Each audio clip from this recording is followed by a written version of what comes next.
आज आम मैंने जो प्रसंग रे प्रभु को वाक्य ध्यान करवा आलोच्य प्रसंग होची आर्थिक समस्यार समाधान किपरि करिवे।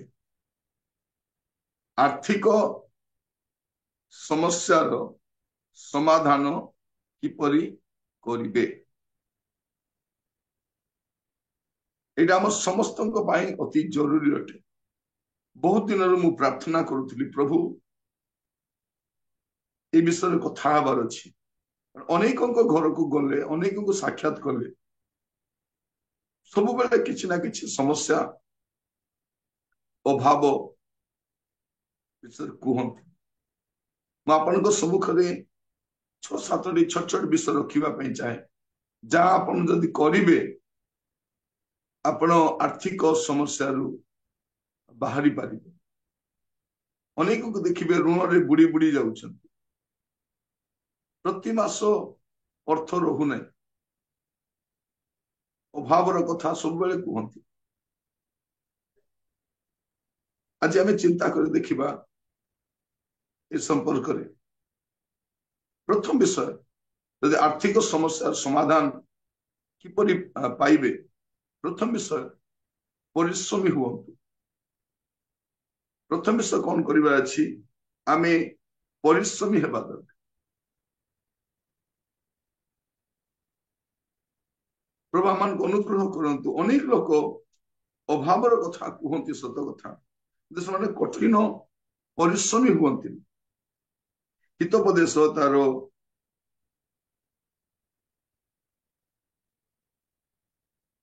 6 पर्व 8 पद पुणी फसल समय रे आहार संचय करे। आमे 6 पद 8 पद पढ़ी पढ़ी आसीबा। हे अलसुआ तुम्हें पिंपुड़ी पाखकु जाओ ताहार क्रिया विवेचना कर ओ ज्ञानी हुओ। ताहार विचारकर्ता कि अदक्ष कि प्रभु केही नथिले हैं से ग्रीष्म काल रे अपना खाद्य प्रस्तुत करे पुणी फसल समय रे आहार संचय करे। एटा में देखुछु कोन पिंपुड़ी कोन करे से ग्रीष्म काल रे अपना पाई खाद्य संचय करे। ग्रीष्म काल आसीबा पूर्व से कौन करिथाए कठिन परिश्रमी होता है। आपण केबे पिंपुड़ी को सहीबार देखिछन? आपण को घरे आपण राति 2टार उठिकी गला भी से पिंपुड़ी चालुथिबो। आपण देखिबे पिंपुड़ी को से किछि ना किछि करूथिबो चुप हेकी गोटे कबाट कोन रे बसी नथिबो। आपण देखंतु जो पिंपुड़ी को एबे पर्यंत मु अनै जेतेबेले भी देखे किछि ना किछि करूथिबो आउ कोन गोटे धरिका का जाउथिबो आउ धरिकी कुआरे जीवो। ए मझिरे मु देखिली हम घरे पिंपुड़ी बसा हेतिला। पिंपुड़ी गोटे 2टा नै हजार हजार संख्या रे पिंपुड़ी हम घरे थी। मु गुड़े चेष्टा कली से न मारी धीरे बाहर करियो एते पिंपुड़ी हम देखुता ए पिंपुड़ी वाले कोन जमा करछन्ती सब खाद्य जमा करछन्ती। प्रथम विषय कठिन परिश्रमी हेबा दरकार। कठिन परिश्रम 10 पर्व देखो हितोपदेश तार 10 पर्व 4 पद। जो लोक शिथिल हस्तरे कर्म करे से दरिद्र हुई मात्र कर्मशीलर हस्त धनवान करे। जो लोक शिथिल हस्तरे कर्म करे से दरिद्र हबो माने जो लोक काम करिबा पाए अलसुआ हेबो से कौन हबो दरिद्र हबो।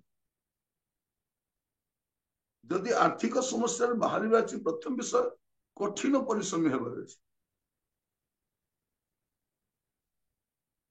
किछि लोक कौन करिवे काम करिवे पैसा आनिबे सरीला पर पुणी काम करिवा जिवे। यदि नियमित कार्य करिवे अभाव कहीं हबो। एटा में देखुछु प्रथम विषय लेखार अछि जो लोक शिथिल हस्तर कर्म करे ସେ ଦରିଦ୍ର ହୁଏ, ତାର ଅଭାବ ହେବ। ଆପଣ ଦେଖିବେ 12 ପର୍ବ 11 ପଦ, ଯେ ଆପଣା ଭୂମି ଚଷେ ସେ ଯଥେଷ୍ଟ ଆହାର ପାଇବ, ମାତ୍ର ଯେ ଅସାର ବିଷୟରେ ପ୍ରବୃତ୍ତ ହୁଏ ସେ ବୁଦ୍ଧିହୀନ। ହଁ, ଯେ ଆପଣା ଭୂମି ଚଷେ ସେ ଯଥେଷ୍ଟ ଆହାର ପାଇବ। ଜମି ଚଷିବାଟା କଣ? ସେ ବିହନ ଏବେ ବୁଣିନେ, ବୁଣା ସମୟ ଆସିନେ, ସେ କଣ କରେ? ବିହନ ବୁଣିବା ପୂର୍ବରୁ, ବୃଷ୍ଟି ହେବା ପୂର୍ବରୁ, ଗଛ ହେବା ପୂର୍ବରୁ ସେ ଆଗରୁ କଣ କରେ? ଜମିକୁ ଚଷେ। ଦେଖିବେ ଲୋକମାନେ ଜମି କେତେବେଳେ ଯାଇ ଚଷନ୍ତି? ଦିନ 12ଟା ଘଣ୍ଟାରେ ନୁହଁ, ସମସ୍ତେ ଉଠି ନଥାନ୍ତି ସେଇ ସମୟରେ ସେମାନେ ଲଙ୍ଗଳ ଧରିକି ଯାଆନ୍ତି। ବହୁତ କଷ୍ଟକର ସମୟ ସେ। ଯେ ଆପଣା ଭୂମି ଚଷେ ସେ ଯଥେଷ୍ଟ ଆହାର ପାଇବ, ମାତ୍ର ଅସାର ବିଷୟରେ ପ୍ରବୃତ୍ତ, ମାନେ ଅଦରକାରୀ ବିଷୟ ଯେ ଲାଗିକି ରହିବ, ସେଇ ଲୋକ କଣ ହବ? ସେ ବୁଦ୍ଧିହୀନ ଲୋକ। ତ ପ୍ରଥମ ବିଷୟ ଆମକୁ କଠିନ ପରିଶ୍ରମୀ ହେବା ଦରକାର। 12 ପର୍ବ 24 ପଦ ଦେଖନ୍ତୁ। କର୍ମଶୀଳର ହସ୍ତ କର୍ତ୍ତୃତ୍ୱ କରିବ, ମାତ୍ର ଅଳସୁଆ ଲୋକ ବେଠି କରିବ। ଅଳସୁଆ କଣ କରିବ? ବେଠି କରିବ। ପରିଶ୍ରମୀ ହେବା ଦରକାର। ଆମମାନଙ୍କର ପରିସ୍ଥିତି କଣ? କେହି ଜଣେ କାର୍ଯ୍ୟ କରେ, ବାକି ସବୁ ଲୋକ ବସି ଖାଆନ୍ତି। ସେମାନେ ବି କିଛି କିଛି କରିବା ଦରକାର। ଆମ ହାତରେ ଯାହା ହେଇପାରିବ ତାହା କରିବା ଦରକାର।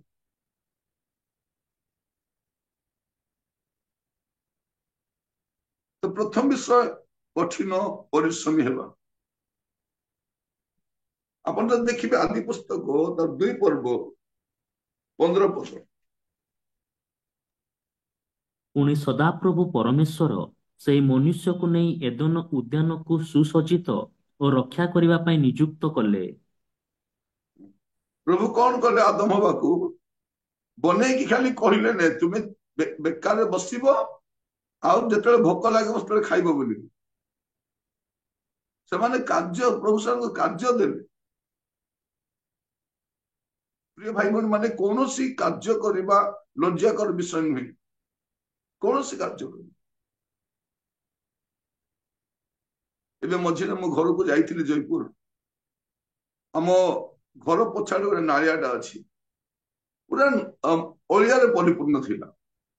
ମାସ ମାସ ଧରି ଲୋକ ଅଳିଆ ପକାଉଛନ୍ତି। ଯେହେତୁ ଆମେ ରହୁନାହୁଁ, ଲୋକମାନଙ୍କୁ ସୁବିଧା ହଉଛି ଆଣିକି ଅଳିଆ ଗଦା କରିବା ପାଇଁ। ଆଉ ଯେହେତୁ ସେମାନେ ପକାଇଛନ୍ତି, ସେମାନେ କାହିଁ କାଢିବେ? ଗୋଟେ ପୁଅଟା ଆସିଥାଏ ନା ସଫା କରିବା ପାଇଁ। ମୁଁ ତାକୁ ରିକ୍ୱେଷ୍ଟ କଲି, ବାବୁରେ ଏଇଟା ଟିକେ ସଫା କରିଦେବୁ କି? ହଁ ଆଜ୍ଞା କରିଦେବି, ଯେ ଯିଏ ମତେ କାମରେ ଆଣିଛନ୍ତି ତାଙ୍କୁ ଟିକେ ଆପଣ ଜଣେଇ ଦିଅନ୍ତୁ, ନହେଲେ ସେ ରାଗିବେ। ମୁଁ କହିଲି ଠିକ ଅଛି, ମୁଁ ତାଙ୍କୁ ଫୋନ କରି କହିଦେବି, ତୁମେ କରିଦେବ। ସେ ପିଲା ଏତେ ସୁନ୍ଦର ଭାବରେ ସେ ପିଲାର ନାଳ ସଫା କଲା। ଏଇ ଶୀତ ଦିନର କଥା, ଏଇ ଡିସେମ୍ବର ମାସର କଥା। ଭଲ ଭାବରେ ପରିଷ୍କାର କଲା। ତାପରେ ମୁଁ ଟିକେ ପାଣି ଦେଲି, ହାତ ଫାତ ଧୋଇଲା। ଆଉ ମୁଁ ତାକୁ ଟିକେ ଜଳଖିଆ କରିବା ପାଇଁ କିଛି ପଇସା ଦେଲି, ଏଇଟା ନେଇ ଜଳଖିଆ ବି କରିବୁ। ତାପରେ ତାକୁ ସଲ୍ ବି ଗୋଟେ ଦେଲି। ସେ ପିଲାଟା ଏତେ ସୁନ୍ଦର ଭାବରେ କାମ କଲା, ପଳେଇଲା ସେ। ମୁଁ ତାକୁ କିଛି ପଚାରିନି। ତାପରେ ତାକୁ ଯେ କାମରେ ଲଗାଏ, ତାର ମ୍ୟାନେଜର, ତାକୁ ମୁଁ କହିଲି, ମୁଁ ତୁମକୁ ଫୋନ କରିଥିଲି ଆଉ ପାଇଲି ନାହିଁ, ସେ ପୁଅଟାକୁ ଟିକେ କାମରେ ଲଗାଇଲି। ସେ କହୁଛି, ଭାଇ ସେ ପୁଅଟା ବିକମ୍ ପଢୁଛି,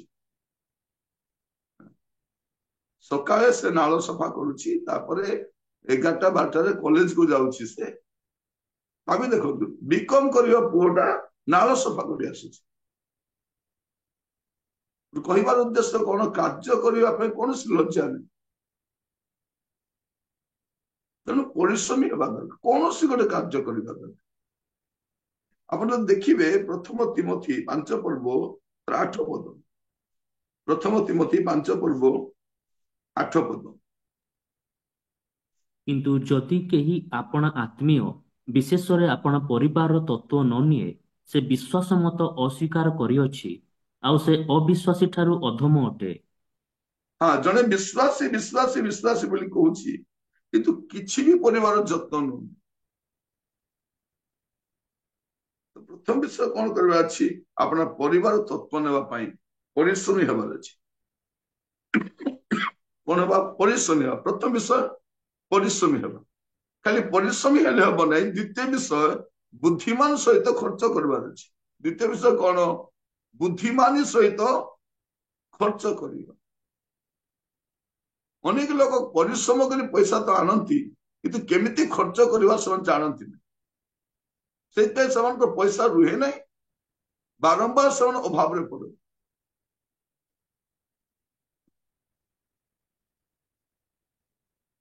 ମାନେ ଆଣିବା ଆଗରୁ ସେମାନଙ୍କ ପୁରା ଯୋଜନା ଥାଏ ଖର୍ଚ୍ଚ କରିବା। ଆୟ ଦେଖି ବ୍ୟୟ ନାହିଁ, ଆୟ କମ ବ୍ୟୟ ଅଧିକ।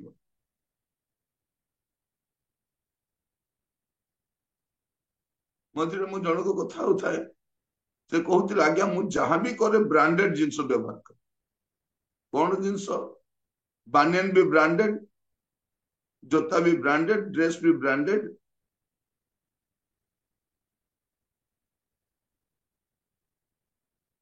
ସେ ପରିଶ୍ରମ କରନ୍ତିନି। ଅନ୍ୟମାନେ ପରିଶ୍ରମ କରନ୍ତି, ସେ ଖାଲି ବ୍ରାଣ୍ଡେଡ ବିଷୟ ବ୍ୟବହାର କରନ୍ତି। ତ ଦ୍ୱିତୀୟ ବିଷୟ ହଉଛି ବୁଦ୍ଧିମାନୀ ସହିତ ଖର୍ଚ୍ଚ କରିବା। ମୁଁ ଆପଣମାନେ କହିବା ପାଇଁ ଚାହେଁ, ଯଦି ଆଜିର ବାକ୍ୟକୁ ଧ୍ୟାନ ସହିତ ଶୁଣିବେ ଆଉ ଷ୍ଟେପ ବାଇ ଷ୍ଟେପ କାମ କରିବେ, ଆପଣ ଦେଖିବେ ଏ ବର୍ଷରେ ଆର୍ଥିକ ସମସ୍ୟାରୁ ବାହାରି ପାରିବେ। ଆମେ ଖାଲି କହୁଛୁ ପ୍ରଭୁ ମୋର ଅଭାବ ଦୂର କର, ଅଭାବ ଦୂର କର, ଏଇ ବର୍ଷ ଆଶୀର୍ବାଦର ବର୍ଷ, ଏଇ ବର୍ଷ ଋଣମୁକ୍ତର ବର୍ଷ, ଏତେ ଷ୍ଟୋରି ନାହିଁ। ଆପଣ କଣ କରିବେ? ପ୍ରଥମ ବିଷୟ କଠିନ ପରିଶ୍ରମୀ ହେବେ। ଦ୍ୱିତୀୟ ବିଷୟ ବୁଦ୍ଧିମାନ ସହିତ ଆପଣ କଣ କରିବେ? ଖର୍ଚ୍ଚ କରିବେ। ମାନେ ଅଦରକାରୀ ଖର୍ଚ୍ଚରୁ ଦୂରେଇ ରହିବେ। ଅଦରକାରୀ ଖର୍ଚ୍ଚ ଆପଣ ଖର୍ଚ୍ଚ କରିବା ପୂର୍ବରୁ 4 ଥର ଚିନ୍ତା କରନ୍ତୁ, ଏଇଟା କରିବି ନା ନାହିଁ ବୋଲି। କାରଣ ଆପଣଙ୍କ ନିଜ ପଇସା ଉପରି ନୁହଁ, ସେଟା ନିଜର ରକ୍ତ ଅର୍ଜିତ ଅର୍ଥକୁ ଆପଣ କେମିତି ଖର୍ଚ୍ଚ କରିବେ? କେତେ ଜଣକୁ ଦେଖିବେ ହାତରେ ତାଙ୍କୁ 1000 ଟଙ୍କା ଦିଅନ୍ତୁ, ସନ୍ଧ୍ୟାରେ ନଥିବ। ଆଉ କେତେ ଜଣକୁ ଦେଖିବେ ସେ ପଇସାଟା ଦେଲେ ସେ ଯେମିତିକୁ ସେମିତି ଥିବ, କେମିତି କେମିତି ଚଳିଯିବେ କିନ୍ତୁ ପଇସା ରହିଥିବ। ଆପଣ ଯେତେବେଳେ ଦୋକାନକୁ ଯିବେ, ମୁଁ କହିବା ପାଇଁ ଚାହେଁ ରଙ୍ଗୀନ ଚଷମା ପିନ୍ଧି ଯାଆନ୍ତୁ ନାହିଁ, କଳା ଚଷମା ପିନ୍ଧି ଯାଆନ୍ତୁ। କହିଲେ ସବୁ ରଙ୍ଗ ରଙ୍ଗ ଦେଖାଯିବ, ଆଣିବା ପାଇଁ ଇଚ୍ଛା ନଥିଲା, ଥିଲା ସବୁ ଉଠେଇକି ନେଇ ଆସିଥିବେ।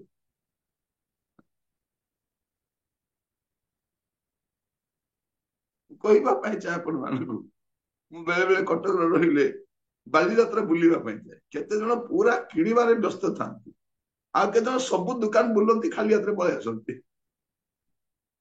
ଠୁଙ୍କା ପୁରିକି କଣ ଖାଇଦେବେ କି ଗୁପଚୁପ ଟିକେ ଖାଇଦେଇ ପଳେଇ ଆସିବେ ସେଠୁ, କିଣା କିଣି କିଛି ନାହିଁ। ଆଉ କେତେ ଜଣ କଣ ଥିଲା ନଥିଲା ପଇସା ସବୁ ଅଣ୍ଡାଳିକି ଖର୍ଚ୍ଚ କରି ପଳେଇ ଆସିବେ। ଦ୍ୱିତୀୟ ବିଷୟ ବୁଦ୍ଧିମାନ ସହିତ ଖର୍ଚ୍ଚ କରନ୍ତୁ, ଅଦରକାର ଖର୍ଚ୍ଚରୁ ଦୂର ରଖନ୍ତୁ। ଏଭଳି ତାର 13 ପର୍ବ 5 ପଦ। ଆଚାର ବ୍ୟବହାରରେ ଧନ ଲୋଭ ଶୂନ୍ୟ ହୁଅ। ତୁମମାନଙ୍କର ଯାହା କିଛି ଅଛି ସେଥିରେ ସନ୍ତୁଷ୍ଟ ଥାଅ, କାରଣ ସେ ନିଜେ କହିଅଛନ୍ତି, ଆମ୍ଭେ ତୁମ୍ଭକୁ କେବେ ହିଁ ଛାଡ଼ିବା ନାହିଁ, ଆମ୍ଭେ ତୁମ୍ଭକୁ କେବେ ହିଁ ପରିତ୍ୟାଗ କରିବା ନାହିଁ। ଦେଖନ୍ତୁ ପ୍ରଭୁ କହିଛନ୍ତି ଆମେ ତୁମକୁ କେବେ ଛାଡିବା ନାହିଁ, କେବେ ପରିତ୍ୟାଗ କରିବା ନାହିଁ। ଏଇଟା କହିଲା ପରେ କଣ କରିବା? ଆରେ ପ୍ରଭୁ ମତେ କେବେ ଛାଡିବେ ନାହିଁ, ମୁଁ କେବେ ପରିତ୍ୟାଗ କରିବେ ନାହିଁ, ଚାଲ ଖର୍ଚ୍ଚ କରିବା, ପ୍ରଭୁ ଅଛନ୍ତି। ନାହିଁ, ଉପରେ କଣ ଲେଖା ଅଛି?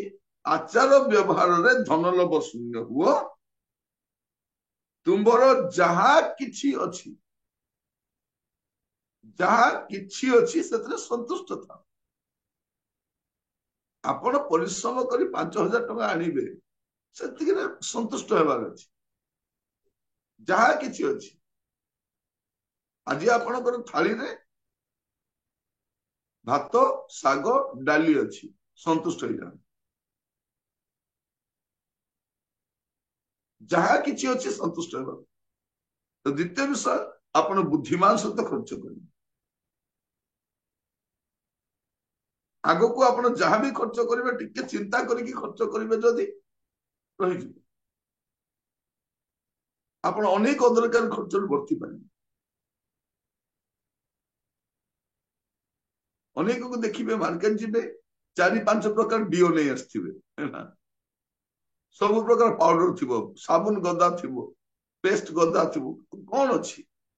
ଖାଇବା ଜିନିଷ ମେଞ୍ଚେ ନେଇ ଆସିବେ, ଅଦରକାରୀ ଖର୍ଚ୍ଚ। ଆପଣ ଦେଖିବେ ଯଦି ହୋଟେଲରେ ଜଳଖିଆ କରିବାକୁ ଯିବେ, ଫୁଟପାଥରେ ଯୋଉ ହୋଟେଲ, ସେ ଲୋକ କଣ କରିବ?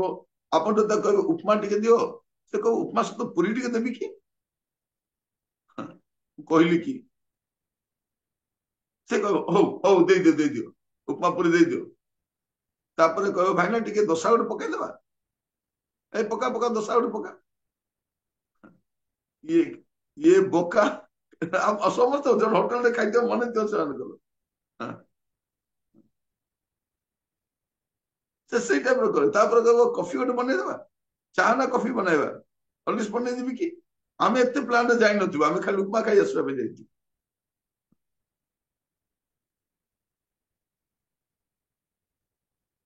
ଭଉଣୀ ମାନେ ଗୋଟେ କଣ ଲୁଗା ଦୋକାନ କଣ କିଣିବାକୁ ଯାଇଥିବେ, ଦୋକାନୀ ଚିହ୍ନାଟା ଥିବ, ଆଜ୍ଞା ଆପଣଙ୍କ ପାଇଁ ଗୋଟେ ବଢିଆଟା ରଖିଛି ଆଜ୍ଞା, ଆପଣ ଆସିବେ ବୋଲି, ନୂଆଟା ଆସିଛି ରଖିଛି ବୋଲି ସେ ଧରେଇକି ଦିଅ। କିଛି ଫେରିବାଲା ବି ଆସୁଥିବେ, ସେମାନେ 4ଟା ଆଇଟମ, ନାଇଁ ନାଇଁ ମୁଁ ଆପଣଙ୍କୁ ଏବେ ପଇସା ମାଗୁନି, ଆପଣ ନିଅନ୍ତୁ, କଣ ଫ୍ରିରେ ଦଉଛି, ପରେ ତ ପଇସା ନବ ନା ସେ। ଆପଣ ଅଦରକାରୀ ଖର୍ଚ୍ଚରୁ ଆପଣ ରକ୍ଷା ପାଆନ୍ତୁ। ଦ୍ୱିତୀୟ ବିଷୟ, ଆଗକୁ ଯୋଉ ଆର୍ଥିକ ସମସ୍ୟା ଆସିବ ଏଟା ଆପଣ ବୁଝିନାହାନ୍ତି। ଦେଶର ସବୁ ସମ୍ପତ୍ତି ନେଲା ପରେ ଆପଣଙ୍କ ସମ୍ପତ୍ତି ଉପରେ ସେମାନଙ୍କ ଆଖି ଅଛି। ଏବେ ଟ୍ୟାକ୍ସ ମାଧ୍ୟମରେ ସବୁ ଆଦାୟ କରୁଛନ୍ତି। ଆପଣ ଯୋଉ ମେଡିସିନ ଆଗ ଆଣୁଥିଲେ, ଏବେ ମେଡିସିନର ରେଟ୍ ବି ବଢି ଯାଇଛି, ସବୁ ବିଷୟର ଦରଦାମ ବଢି ଯାଇଛି। ତେଣୁ ଆପଣ କଣ କରିବେ? ବୁଦ୍ଧିମାନ ସହିତ ଖର୍ଚ୍ଚ କରିବେ। ଆଉ ତୃତୀୟ ବିଷୟ ହଉଛି ଋଣରୁ ବଞ୍ଚିବେ, ଋଣରୁ ବଞ୍ଚନ୍ତୁ। ତୃତୀୟ ବିଷୟ, ଆମର କଣ ହୁଏ? ପରିଶ୍ରମରୁ ତ ଅଧିକ ଖର୍ଚ୍ଚ କରୁ, ଅଦରକାରୀ ଖର୍ଚ୍ଚ କରୁ, ତାପରେ ଖର୍ଚ୍ଚ କରିବା ପାଇଁ କଣ କରୁ? ତୃତୀୟ ବିଷୟ, ଆମର ଆଖି ଋଣ ଉପରେ ଥାଏ। ହଁ ମ ତାଙ୍କୁ ମାଗି ଦେଇଥିବା, ସେଠୁ ନେଇ ଆସିଥିବା, ସେ ଗ୍ରୁପ ଋଣ ନେଇ ଆସିଥିବା, ତାଙ୍କୁ ମାଗି ଦେଇଥିବା, ସୁନା ଟିକେ ବନ୍ଧା ପକେଇ ଦେଇଥିବା। ତ ଏଇ ଯୋଉ ଅଭ୍ୟାସ, ଋଣ କରିବାର ଅଭ୍ୟାସ, ଆପଣ ଯଦି ଋଣ କରି ଆଣିଲେ ତାହେଲେ ସୁଝିବାକୁ ପଡିବ। ତାମାନେ ଆସନ୍ତା ମାସରେ ଆପଣଙ୍କର ଖର୍ଚ୍ଚ ଉପରେ ତାର ପ୍ରଭାବ ପଡିବ। ଅଭାବ ସମୟରେ ଆପଣ ଋଣ କରିବା ପାଇଁ ଚେଷ୍ଟା କରନ୍ତୁ ନାହିଁ, ଯାହା ଅଛି ସେଥିରେ ଚଳିବା ପାଇଁ ଚେଷ୍ଟା କରନ୍ତୁ। ଦେଖିବେ ଗୋଟେ ଅଫିସର ସାଙ୍ଗରେ କାମ କରୁଥିବେ, 2 ଜଣ ସମାନ ଦରମା ପାଉଥିବେ, କିନ୍ତୁ ଇଏ ତାଠୁ ଧାର ନଉଥିବ, ସେ ଧାର ମାଗୁନଥିବ। ସେ କେମିତି ଚଳୁଛି? ତାର ବି ପରିବାର ଅଛି, ତାର ବି ପିଲାମାନେ ଅଛନ୍ତି। ସେ ବରଂ କଣ କରୁଛି? ଚଳୁଛି ମଧ୍ୟ, ଆଉ ସେଠୁ ବି ଧାର ଦଉଛି, ଆଉ ତାଠୁ ଇଣ୍ଟରେଷ୍ଟ ବି ନଉଛି। ତ ତୃତୀୟ ବିଷୟ, ଆପଣ କଣ କରିବେ? ଋଣୀ ହେବେନି। ବାଇବେଲ କଣ କହୁଛି? ରୋମିଓ 13 ପର୍ବ ତାର 8 ପଦରେ, ରୋମିଓ 13 ପର୍ବ 8 ପଦ, ପରସ୍ପରକୁ ପ୍ରେମ କରିବା ବିନା ଆଉ କାହିଁରେ କାହାରିଠାରେ ଋଣୀ ହୁଅ ନାହିଁ, କାରଣ ଯିଏ ପରକୁ ପ୍ରେମ କରେ ସେ ବ୍ୟବସ୍ଥା ସଫଳ କରିଅଛି। କଣ ଲେଖା ଅଛି ଏଠି? ପରସ୍ପରକୁ ପ୍ରେମ କରିବା ବିନା ଆଉ କାହିଁରେ କାହାରିଠାରେ ଋଣୀ ହୁଅନି। ପ୍ରିୟ ଭାଇ ଭଉଣୀ ମାନେ ଶୁଣନ୍ତୁ, ଯେତେବେଳେ ବହୁତ ଆବଶ୍ୟକ ହୁଏ ଋଣ ତ ନେବା ପାଇଁ ପଡେ। ବିରାଟ ବିରାଟ ଆବଶ୍ୟକତା ହେଲେ ତ ନେବା ପାଇଁ ପଡିବ, ଆକସ୍ମିକ ସମସ୍ୟା ତ ନେବା ପାଇଁ ପଡିବ, ସେଇଟା ମୁଁ କହୁନାହିଁ। କିନ୍ତୁ ଲୋକମାନେ ଛୋଟ ଛୋଟ ବିଷୟରେ ମଧ୍ୟ ଋଣ ନିଅନ୍ତି। ଦେଖନ୍ତୁ, ଯଦି ଝିଅର ବାହାଘର କରିବାର ଅଛି, ପଇସା ଟିକେ ଅଧିକା ଦରକାର ପଡିପାରେ, କିନ୍ତୁ ଆପଣ ଯଦି କିଛି ସଞ୍ଚୟ କରି ରଖି ନଥିବେ, ତାହେଲେ ଆପଣଙ୍କୁ ଟୋଟାଲ ଋଣ ନେବା ପାଇଁ ପଡିବ। ଏଇଟା ମୁଁ କହିବା ପାଇଁ ଚାହେଁ। ଧନ୍ୟତଃ ଝିଅର ବାହାଘର ପାଇଁ 10 ଲକ୍ଷ ଖର୍ଚ୍ଚ କଲେ, ଆପଣ ଯଦି 6-7 ଲକ୍ଷ ସଞ୍ଚୟ କରିଛନ୍ତି, 3 ଲକ୍ଷ ନେଇପାରିବେ, ଟୋଟାଲ 10 ଲକ୍ଷ ଧାର ନେବେ, ମୂଳରୁ ଆଗ କିଛି ସଞ୍ଚୟ ନଥିବ। କେମିତି ଥିବ? ଆପଣ କଣ କରିବେ? ଋଣରୁ ବଞ୍ଚନ୍ତୁ। ଋଣ କରିବା ଗୋଟେ ଭଲ ଅଭ୍ୟାସ ନୁହେଁ। ଋଣ କରି ମାଂସ ଖାଇବା ଅପେକ୍ଷା ଶାଗ ଖାଇବା ଭଲ। ଭଲ ନା ନାହିଁ? ଭଲ। କେ ଜଣଙ୍କୁ ପଇସା ନଥିବ, ପଡିଶା ଘରେ ଯାଇକି ପଇସା ଆଣିକି ମାଂସ ଖାଉଥିବେ। ଯାହାର ପଇସା ଅଛି ସେ ଡାଲି ଖାଉଥିବ। ହଁ, ଏ ଋଣ କରିବା ଲୋକ ମାଂସ ଖାଉଥିବେ। ଆଜି ମଟନ ବନେଇଛ ତମେ? ହଁ ପରା, ପଇସା ନଥିଲା, ସେ ଭଉଣୀ ଘରୁ ପଇସା ଟିକେ ଆଣିଲୁ, ଟିକେ ଖାଇବାର ଅଭ୍ୟାସ ହେଇଯାଇଛି ତ, ରବିବାର ଦିନ ମାଂସ ନ ଖାଇଲେ ହବନି। କିଏ ପଢେଇଲେ ପାଠ? ଯଦି ଅଛି ଖାଆନ୍ତୁ। ତ ତୃତୀୟ ବିଷୟ, ଆର୍ଥିକ ସମସ୍ୟା ରକ୍ଷା ପାଇବା ପାଇଁ ହେଲେ ଋଣ। କାରଣ ଋଣ ଯଦି କରିବେ ସୁଝିବାକୁ ତ ପଡିବ। ହିତୋପଦେଶ 22 ପର୍ବ 7 ପଦ। ହିତୋପଦେଶ 22:7। ଧନବାନ ଦରିଦ୍ର ଉପରେ କର୍ତ୍ତୃତ୍ୱ କରେ, ପୁଣି ଋଣୀ ମହାଜନର ଦାସ ହୁଏ। ଋଣୀ କଣ ହୁଏ? ଦାସ ହୁଏ। ଋଣ ଯଦି କରିବେ, ଦେଖନ୍ତୁ, ଯଦି ଭାଇ ଭଉଣୀ ମଧ୍ୟ ସୁଦ୍ଧା ଋଣ ନେବେ, ଆପଣ ଅପଡ଼ ହେବେ। ହେବେ ନା ନାଇଁ? ପଡୋଶୀ ସହିତ ଧାର ନେବେ, ଅପଡ଼ ହେବେ। ସେ ପ୍ରେମ ରହିବନି, ପୂର୍ବ ପରି ପ୍ରେମ ରହିବନି, ପୂର୍ବ ପରି ସମ୍ପର୍କ ରହିବନି। ସେ ଆପଣଙ୍କ ଉପରେ ଆଧିପତ୍ୟ ଦେଖେଇବେ। ନ କହିବା କଥା କହିବ ଆପଣ। ଏମାନେ ମୁଣ୍ଡ ତଳେ କରି ଶୁଣୁଥିବେ। ସେ ସ୍ୱାମୀ କହୁଥିବ, କାହିଁକି ସେ କହିବ? ସ୍ତ୍ରୀ କହୁଥିବ, ନାଇଁ, ଶୁଣିବା ନେଇଛି ତ ଶୁଣିବାକୁ ପଡିବ। এইটা বাইবেল কହୁଛି। ଧନବାନ ଦରିଦ୍ର ଉପରେ କର୍ତ୍ତୃତ୍ୱ କରେ, ଗୋଟେ ଋଣୀ ମହାଜନର ଦାସ ହୁଏ।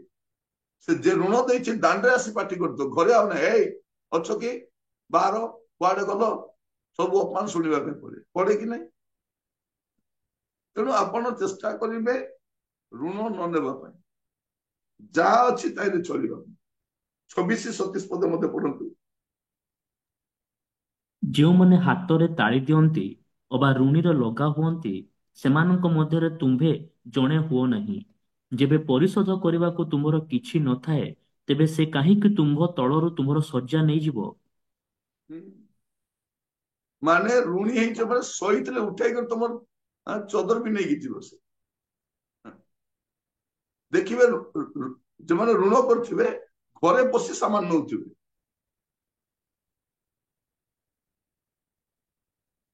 ତୃତୀୟ ବିଷୟ, ଆପଣ ଋଣରୁ ବଞ୍ଚନ୍ତୁ।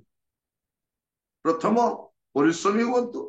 ଦ୍ୱିତୀୟରେ, ପରିଶ୍ରମ କରୁଥିବା ଅର୍ଥକୁ ବୁଦ୍ଧିମାନ ଖର୍ଚ୍ଚ କରନ୍ତୁ। ଅଦରକାରୀ ଖର୍ଚ୍ଚରୁ ବଞ୍ଚନ୍ତୁ।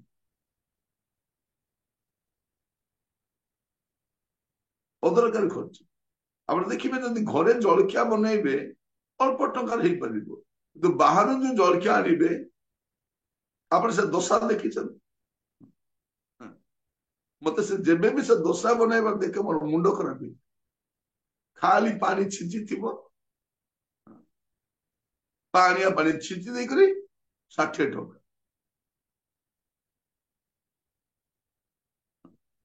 ତାକୁ ଉଲି ଦୋସା କଲେ ମସଲା ପକେଇ ଦେଇ ପଡିବ। ମସଲା କଣ ଫ୍ରିରେ ଦେବ? ସେ ଦୋସାକୁ ଯଦି ଆପଣ ମୁଠା କରିବେ, ଗୋଟେ ମୁଠା ଏକା ହବ। ଆମେ ତାକୁ ମର୍ଯ୍ୟାଦାରେ ଧୀରେ ଧୀରେ ଖାଇଥାଉ। ପୁରୀ ଦେଖିଛନ୍ତି?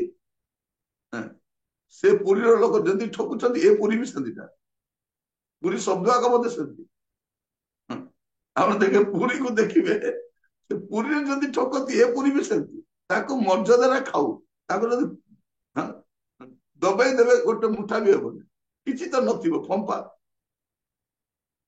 ପୁରା ଫମ୍ପା। 10ଟା ଖାଇଲେ ମଧ୍ୟ ପେଟ ପୁରିବନି।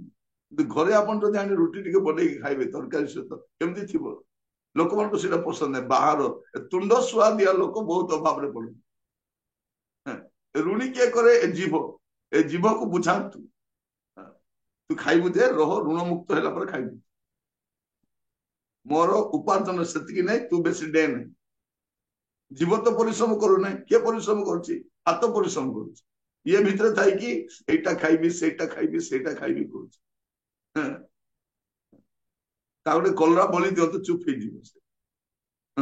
ଖାଲି ମିଠା ଖାଇବାକୁ ତାକୁ ବହୁତ ଇଚ୍ଛା। ତ ତୃତୀୟ ବିଷୟ କଣ କରିବେ, ଆପଣ ଋଣରୁ ବଞ୍ଚିବେ। ଆଉ ଚତୁର୍ଥ ବିଷୟ ହଉଛି ଆପଣ ନିୟମିତ ସଞ୍ଚୟ କରିବେ। ନିୟମିତ ସଞ୍ଚୟ କରିବେ। ଅନେକଙ୍କୁ ମୁଁ ପଚାରେ କିଛି ସଞ୍ଚୟ କରୁଛୁ? ମୁଁ ପ୍ରାୟତଃ ଯାହାକୁ ବି ସାକ୍ଷାତ କରେ, ସେମାନେ ପାଳକ ପ୍ରଚାରକ ହୁଅନ୍ତୁ, ବିଶ୍ୱାସୀ ହୁଅନ୍ତୁ ବା ବୟସ୍କ ଲୋକ ହୁଅନ୍ତୁ, ମୁଁ ପଚାରେ ଆପଣ କିଛି ସଞ୍ଚୟ କରୁଛନ୍ତି? ନାଇଁ ଆଜ୍ଞା, ଅଣ୍ଟୁ ନାହିଁ, ଅଭାବ ହଉଛି। ନାଇଁ, ଅଳ୍ପ ମଧ୍ୟ। ମାନେ ଗୋଟେ ବୁନ୍ଦେ ବୁନ୍ଦେ ପାଣିରେ ହିଁ ସମୁଦ୍ର ହୁଏ। ଆପଣ ସମୁଦ୍ର ସଞ୍ଚୟ କରିପାରିବେ ନାହିଁ, କିନ୍ତୁ ଗୋଟେ ଗୋଟେ ବୁନ୍ଦା ପାଣି ଜମା କରି କରି କରି କରି କଣ ହୁଏ ସେଇଟା। ଆପଣ ଦେଖିଥିବେ ଆପଣଙ୍କ ଘରେ ଯୋଉ କଳ ଅଛି, ଟେପ୍ ଟା, ସେ ଯୋଉ ପାଣିଟା ପଡୁଥିବ, ଟପ୍ ଟପ୍ ଟପ୍ ଟପ୍ ପଡୁଥିବ, ପଡୁଥିବ ନା ନାହିଁ? ଆପଣ ସେଠି ଗୋଟେ ବାଲ୍ଟିଟା ରଖିଦିଅନ୍ତୁ, ଆଉ ସକାଳେ ଆସି ଦେଖିବେ ସେ ବାଲ୍ଟି ଭର୍ତ୍ତି ପାଣି ହେଇଯାଇଥିବ। ଆପଣ ଜାଣି ଦେଖିଥିବେ ନାଇଁ କି?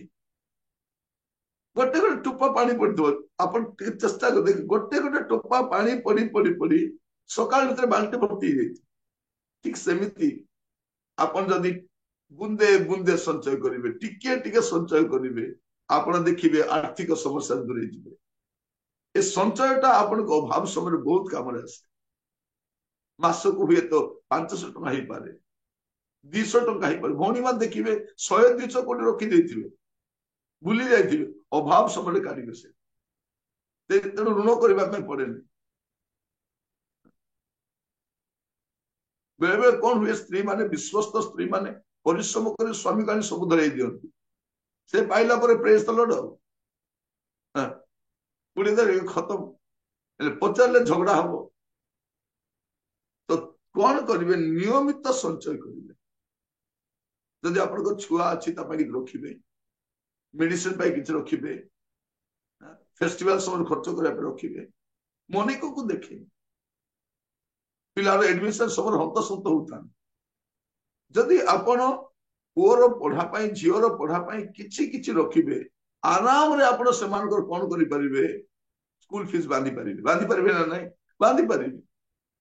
ପୁରା ହଠାତ୍ ନାଇଁ, ଛୁଆର ଏଡମିସନ ଖର୍ଚ୍ଚ ଦେବାର ଅଛି 20,000 ଟଙ୍କା, 30,000 ଟଙ୍କା ଝିଅ ପାଇଁ ଦରକାର ଅଛି, ପୁରା ହନ୍ତସନ୍ତ ହଉଥାନ୍ତି, କଣ କରିବି, ମୁଣ୍ଡ ବଥା ହେଇଯାଏ। ଯଦି ଆପଣ ସେମିତି ଏକା ଯଦି କିଛି କିଛି ରଖିଥାନ୍ତେ, ଭଉଣୀ ମାନଙ୍କୁ ଦେଖିବେ ସ୍ୱାମୀ ଘର ଚଳିବା ଭିତରେ ଟିକେ ଟିକେ ରଖିଥାନ୍ତି, ଟିକେ ଟିକେ ରଖନ୍ତି, କାମରେ ଆସେ ପରେ। ନିୟମିତ ସଞ୍ଚୟ କରନ୍ତି। ଦେଖିବେ ଝିଅର ବାହାଘର ପାଇଁ ମଧ୍ୟ ଭଉଣୀ ମାନେ, ମା ମାନେ କଣ କରନ୍ତି, ଛୋଟ ଛୋଟ ସୁନା କିଣିକି ରଖନ୍ତି, ଛୋଟ ଛୋଟ କାନ ଫୁଲ, ଏଇଟା ଟିକେ ସେଇଟା ଟିକେ ସେଇଟା ଟିକେ। ଦେଖିବେ ଏତିକି କିଣି ରଖୁ ରଖୁ କଣ ହବ, ବାହାଘର ବେଳକୁ ଆଉ ସୁନା କିଣିବା ପାଇଁ ପଡିବନି। ପଡିବ କି? ପଡିବନି। ନିୟମିତ ସଞ୍ଚୟ କରନ୍ତୁ।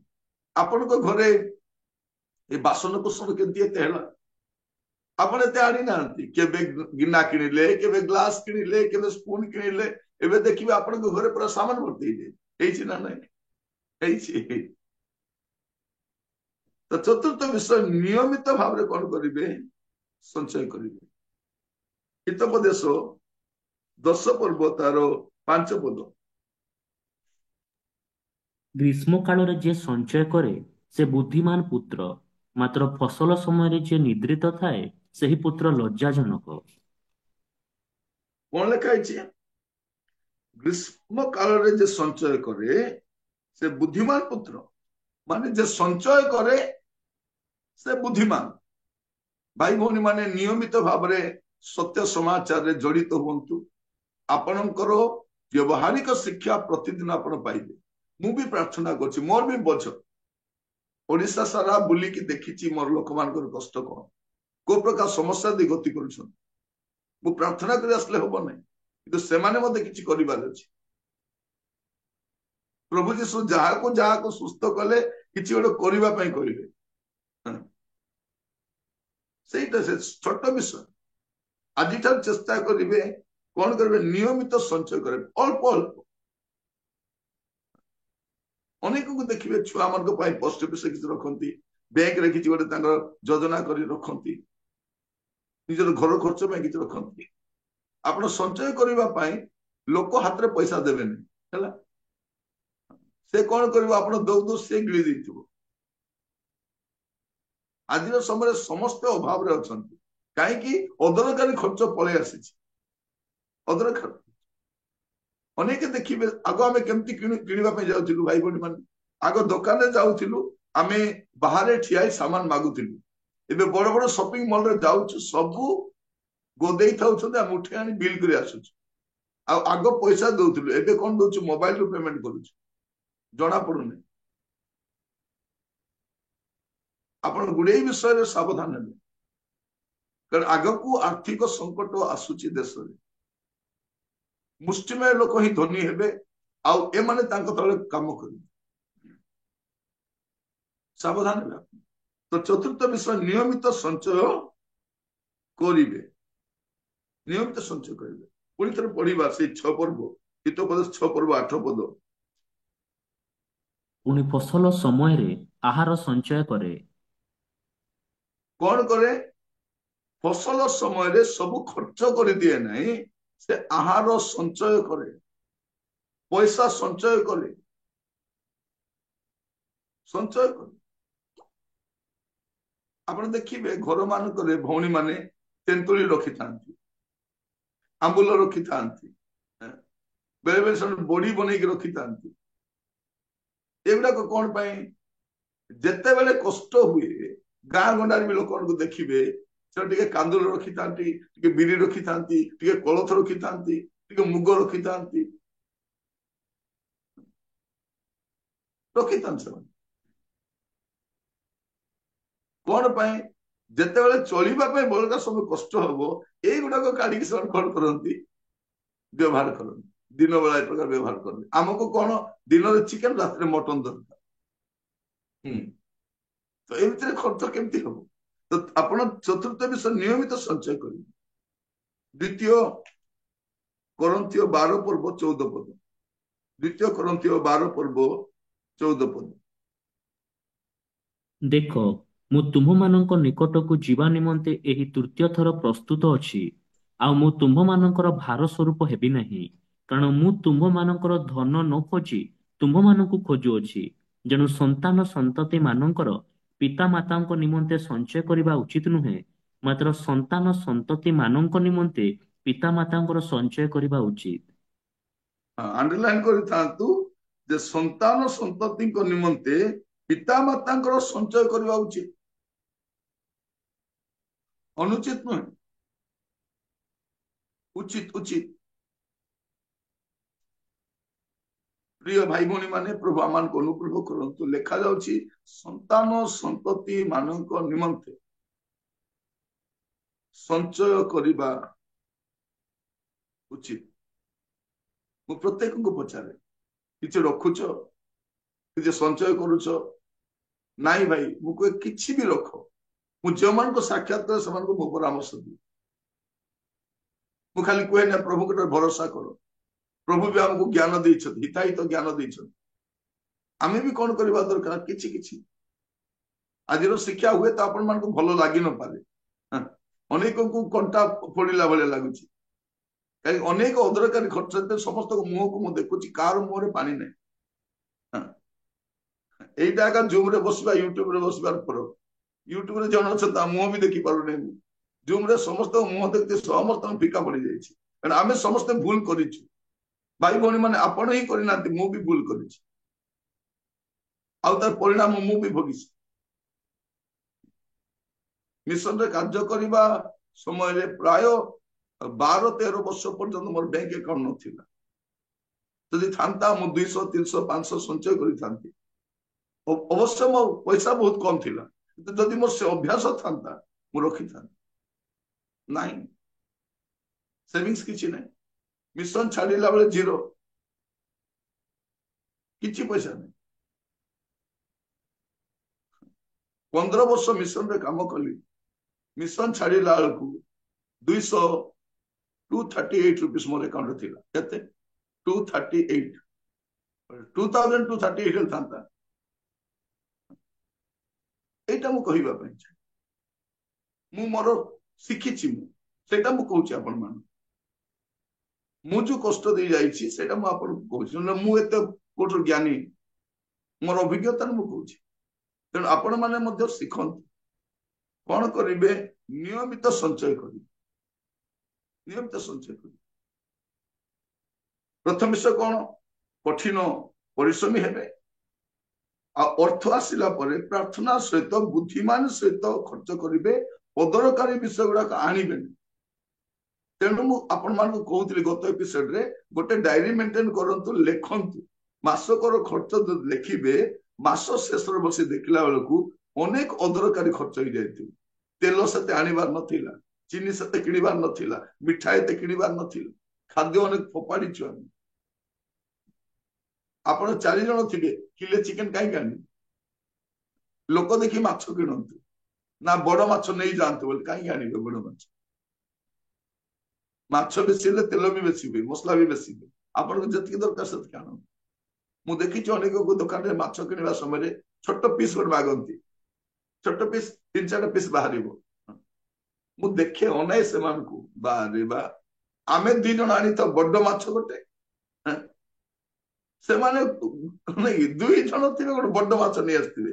ସେମାନେ କଣ କରିବେ? ନାଇଁ ଏଇ ପିସ୍ ଦେଇଦିଅ, ଟିକେ 2ଟା ପିସ୍ ଦେଇଦିଅ, ମୁଣ୍ଡ ଗୋଟେ ଦେଇଦିଅ, ବାସ୍ କେତେ ହେଲା? ଏତିକି ହେଲା। ଆରାମରେ ନେବେ, ରାନ୍ଧି ଖାଇବେ।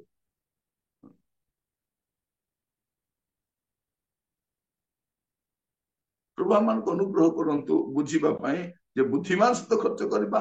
ଆପଣ ଋଣରୁ ବଞ୍ଚନ୍ତୁ, ଚେଷ୍ଟା କରିବେ ଋଣ ନ କରିବା। ମାନେ ଅତି ଜରୁରୀ ନହେଲେ ଋଣ ପର୍ଯ୍ୟନ୍ତ ଯାଆନ୍ତୁ। କେତେ ଜଣଙ୍କର ପ୍ରଥମ ଚିନ୍ତା ହିଁ ଋଣ ଥାଏ। ଆପଣଙ୍କ ଚିନ୍ତାର ପ୍ରଥମ ଚିନ୍ତା ଋଣ ନଥାଉ, ଶେଷରେ ଥାଉ, ମାନେ 100 ନମ୍ବରରେ ସେଟା 1 2 3 ପରେ 100ରେ ଯଦି କିଛି ହେବ ନାହିଁ, ଉପାୟ କିଛି ନାହିଁ, ସେମିତି ଜାଗାରେ ଯାଆନ୍ତୁ। ଋଣ କରି କିଏ ଗୁଣି ହେଇନାହିଁ। ଋଣ କଲା ପରେ ଅସୁବିଧା ହବ, ଅଶାନ୍ତି ହବ। ଏଇ ଦିନ ମାନଙ୍କୁ ମୁଁ ଦେଖୁଛି ଅନେକ ପରିବାର ସ୍ୱାମୀ ସ୍ତ୍ରୀ ମଧ୍ୟରେ ବହୁତ ଝଗଡା ହଉଛି। ସେମାନେ ଏମିତି ଗଣ୍ଡଗୋଳ ହଉଛନ୍ତି, ତାର ମୂଳ କାରଣ କଣ? ଅଭାବ, ଆଉ କିଛି ନୁହେଁ। ତୁ ଏମିତିଟା, ତୁ ସେମିତିଟା, ତୁ ସମ୍ପତ୍ତି ଢଙ୍କ, ଦୁନିଆ ଷ୍ଟୋରି ହଉଛନ୍ତି ଏବେ। କାହିଁକି? ଅଭାବ ସକାଶେ। ଅଭାବ ହେଇଗଲେ ସ୍ୱଭାବ ବି ଖରାପ ହେଇଯାଉଛି। ତ ଋଣରୁ ବଞ୍ଚିବେ, ନିୟମିତ ସଞ୍ଚୟ କରିବେ। ଆଉ ପଞ୍ଚମ ବିଷୟ ଅଛି, ଆପଣ ନିଜ ସ୍ୱାମୀଙ୍କୁ ବା ସ୍ତ୍ରୀଙ୍କୁ, ପିଲାଙ୍କୁ ଅର୍ଥର ଖର୍ଚ୍ଚର ମହତ୍ଵ ଶିଖାନ୍ତୁ, ପଇସାର ମହତ୍ଵ ଶିଖାନ୍ତୁ। ଆପଣଙ୍କ ପିଲାମାନେ ବି ଜାଣନ୍ତୁ ଖାଦ୍ୟର ମହତ୍ଵ କଣ, ଜିନିଷର ମହତ୍ଵ କଣ। ଅନେକଙ୍କ ଘରେ ଦେଖିବେ ପିଲାମାନେ ଡ୍ରେସ ଆଣିବେ, ପିନ୍ଧିବେ, ଫୋପାଡ଼ି ଦେବେ, ବୁଟ ଆଣିବେ, ପିନ୍ଧିବେ, ଫୋପାଡ଼ି ଦେବେ, ସକ୍ସ ଗୋଟେ ଆଡେ, ତାଙ୍କର ଆଡେ ଗୋଟେ ଆଡେ, ଯାହା ତା କିଣି ମେଞ୍ଚେ ମେଞ୍ଚେ ଆଣି ଖାଉଥିବେ, ଫୋପାଡୁଥିବେ, ଯେତେ ଖାଉଥିବେ ସେତେ ଫୋପାଡୁଥିବେ। ଆପଣ ସେମାନେ କଣ କରିବେ? ତାର ମହତ୍ଵକୁ ବୁଝେଇବେ, ଖାଦ୍ୟର ମହତ୍ଵକୁ। ସ୍ୱାମୀ ମଧ୍ୟ ବୁଝିବା। ବେଳେ ବେଳେ କଣ କରେ? ହଁ ମ, କାହା ପାଇଁ ଉପାର୍ଜନ କରୁଛୁ? ପିଲା ପାଇଁ ତ, ଖାଉ ପିଙ୍ଗୁ ଯାହା କରୁ, ଗୋଟେ ବୋଲି ଛୁଆ ଅଛି। ନାଇଁ, ସେ ଯେତିକି ଖାଇପାରିବ ଥାଳିରେ ସେତିକି ଦିଅନ୍ତୁ। ମା ମାନେ କଣ, ମୋର ଛୁଆ ରାତାରାତି ମୋଟା ହେଇଯାଉ ବୋଲି ଥାଳି ଭର୍ତ୍ତି ଭାତ ଦେଇଥାନ୍ତି। ଛୁଆ ରାତାରାତି ମୋଟା ହୁଏ ନାହିଁ, ତାକୁ ଠିକ ଖାଦ୍ୟ ଦିଅନ୍ତୁ। କଣ କରିବେ? ମହତ୍ଵ ବୁଝିବେ। ହିତୋପଦେଶ ତାର 31:11।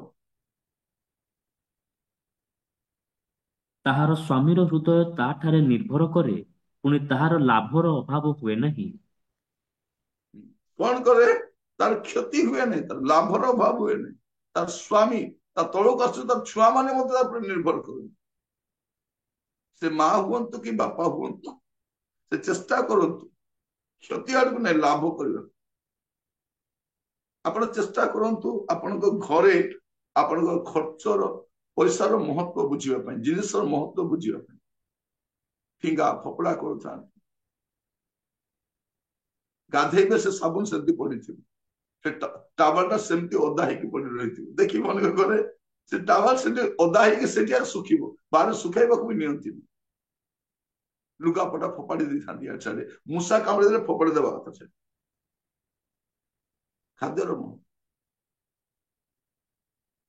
ମଝିରେ ଜଣକୁ ଦେଖିଲି, କାର ଗୋଟେ କିଣିଲେ, ନୂଆ କାର କିଣିଲେ, से कार रे पिलाउन पाई कौन कले कुरकुरे लेस मैगी फेगी जा सब खाइबा पीबा रखिले आउ पळे आसले एमान आसला पर रात्रि गले मुसा माउसी कुआडू पशिला सब खंड खंड कर कुत्रा कर पकड़ा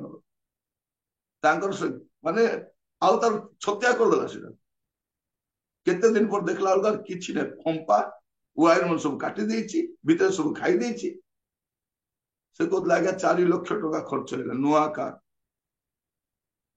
कौन पाए जे खाद्य पदार्थ किछि कार भीतर छाड़ी देछि प्रभु आपन को बुझिबा पई सहायता करंतु एवं बुझाइबा को भी सहायता करंतु जदि स्त्री उपार्जन कर प्रेम सहित स्वामी को बुझातु स्वामी उपार्जन कर स्त्री को बुझातु ए पैसा कथा कहले हाँ तुम्हें कमाउछ बोली मते कहूछ स्त्री कौन कहे हाँ मु कमाऊ नहीं तो तुम्हें मते कहूछ मु भी काम कर सेटा मु कहूनी सेटा मु कहूनी आपनकर पैसा स्वामी उपार्जन करतु बा स्त्री उपार्जन करतु किछि फरक नहीं अनेक घरे स्त्री माने कार्य करती अनेक स्वामी कार्य करती अन्य कार्य से करती सेटा बड़ विषय नुहे कि खर्च करने समय आपण पैसार महत्व को बुझन आ कौन करेंगे बड़ खर्च करने पूर्व आलोचना करते यहाँ किणवा कि आम यहाँ करवा कि यहाँ कले हुआ कि ना परे करवा आलोचना कले हम ना नहीं घर आपण परिवार आपण शेष कही समाप्त करने चाहे गुड़े कथा मुझे कहवाई चाहे कि आज कहवाई चाहूँ सत्य समाचार यहाँ लगुच सत्य पर लगुच ना ना सत्य पर लगुच आमर कथा से आउ क्या कथा नहीं ये आम कथा आपण को क्षीर पैकेट गोटे दरकार गोटे आणत 3टा आनबे कहीं नष्ट हो फिंगिदेवे से जलखिया मेंचे आनबे अधा खाइबे अधा फिंगिबे से जलखिया भी एमतीटा थी 11टा पर गंधिब से माने से जलखार पावर के भावी देखो आपण घरे बन जलखियाटा रहिबो किणा जलखियाटा 11टा पर तार अवस्था खराब हो चेष्टा करेंगे आउ शेष कहवाई चाहे आपण जो खर्च कले मास सारा ताकू बसिकी समीक्षा करूँ ए 7टी विषय जब आप ध्यान देवे आपण आर्थिक समस्या रक्षा पाई प्रथम विषय कठिन परिश्रमी हो कठिन परिश्रमी देखिए केत जन 2-3टा जगह काम करूँ कठिन परिश्रमी हूँ आउ परिश्रम अर्थ आनला बुद्धिमान सहित खर्च करूँ माने अदरकारी खर्च बंचतु जहाँ अच्छे संतुष्ट था आय देखी व्यय करूँ आपण 10,000 टका पाउछंती आपण मासको जदि 11,000 भी खर्च करेंगे प्रति मास 1,000 टका अधिक आपको दरकार कौटू आनबे धार करेंगे तापर आउ धार करेंगे तापर आउ धार कर छोट छोट ऋण मध्य मुंड बथा हुए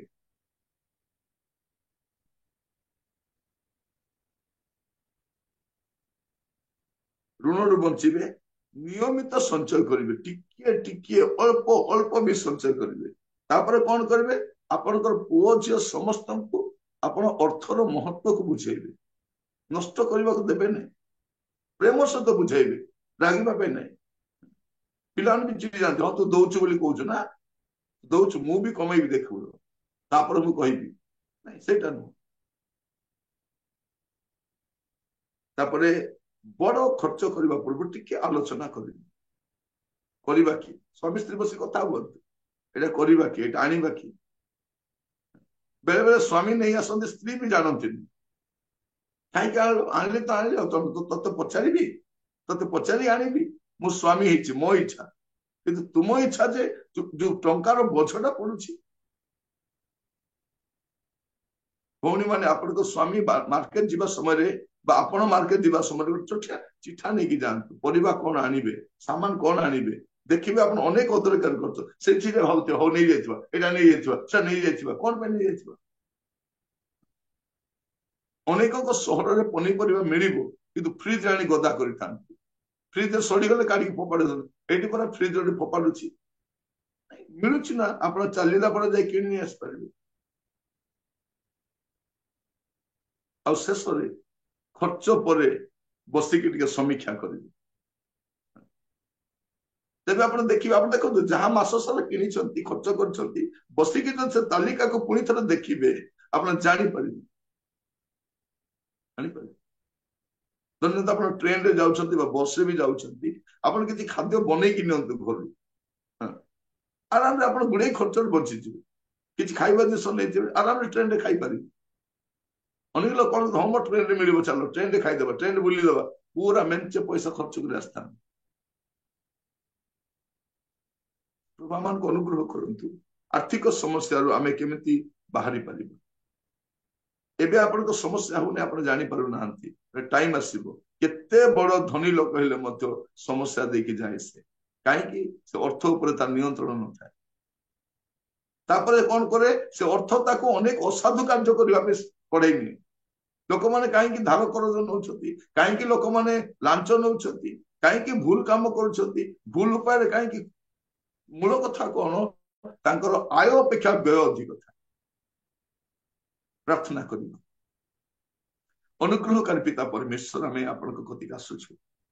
ଆପଣ ଏତେ ଭଲ ପରମେଶ୍ୱର ଯେ ଆପଣଙ୍କର ପିଲାମାନଙ୍କ ପାଇଁ ଆପଣ ଗୁଡେ ବିଷୟ ଚିନ୍ତା କରନ୍ତି ପ୍ରଭୁ। ଏସବୁ ଆପଣ ଆଗରୁ ବାଇବଲରେ ଲେଖି ଦେଇଛନ୍ତି। ଆମେ ନ ପଢିବାରୁ ନ ବୁଝିବାରୁ ପ୍ରଭୁ ଋଣଗ୍ରସ୍ତ ହୋଇ ବସିଛୁ।